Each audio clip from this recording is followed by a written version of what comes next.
बहुत समय पहले की बात है। एक घने जंगल में मोरों का एक बड़ा झुंड रहता था। उनमें से एक मोर, जिसका नाम राजन था, अपनी सुंदरता के लिए पूरे जंगल में प्रसिद्ध था। उसकी चमकदार नीलिहरी पंखों की छटा देखते ही बनती थी। जब भी वह अपने पंख फैलाकर नृत्य करता, पूरा जंगल मंत्रमुग्ध हो जाता। लेकिन उसकी इस सुंदरता ने उसे थोड़ा घमंडी बना दिया था।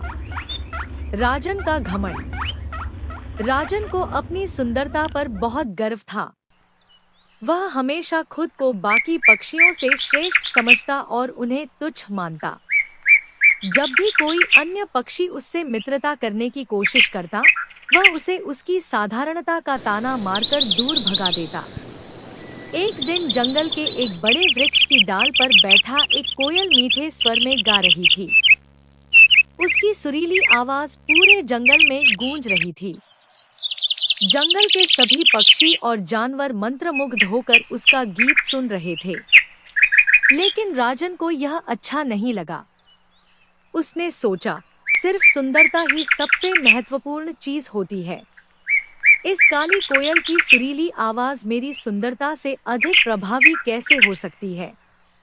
मोर और कोयल की बहस। राजन उड़कर कोयल के पास गया और अहंकार भरे स्वर में बोला, तुम्हारी आवाज भले ही अच्छी हो, लेकिन तुम्हारा रूप तो बिल्कुल साधारण और काला है। तुम्हें कोई देखना भी पसंद नहीं करेगा।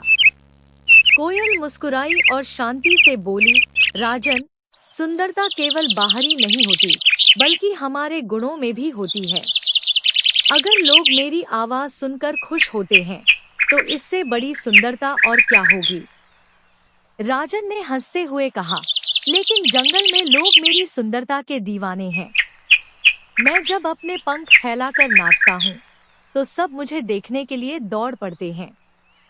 कोयल ने धीरे से उत्तर दिया, यह सच है कि तुम्हारी सुंदरता आकर्षक है, लेकिन याद रखना, सुंदरता क्षणिक होती है, जबकि गुण और अच्छाइयाँ हमेशा याद रहती हैं। जब बारिश आएगी, तब लोग तुम्हारे नृत्य को देखेंगे, लेकिन जब वे उदास होंगे, तब मेरी आवाज उन्हें सुकून देगी। मोर का अहंकार टूटना। कुछ ही दिनों बाद जंगल में भीषण गर्मी पड़ने लगी। चारों ओर सूखा छा गया, नदी तालाब सूखने लगे और पक्षियों को पानी मिलना मुश्किल हो गया। राजन की सुंदरता भी अब फीकी पड़ने लगी थी। उसकी चमकदार पंखों की रौनक खत्म हो रही थी और उसे कोई देखने भी नहीं आ रहा था। राजन बहुत दुखी हुआ। उसे एहसास हुआ कि उसकी सुंदरता हमेशा नहीं रहने वाली थी। वह अपनी हालत देखकर उदास हो गया। तभी उसने कोयल की मधुर आवाज सुनी। जंगल के कई जानवर और पक्षी उसके गीतों को सुनकर प्रसन्न हो रहे थे। राजन को अब समझ में आ गया था कि कोयल सही थी।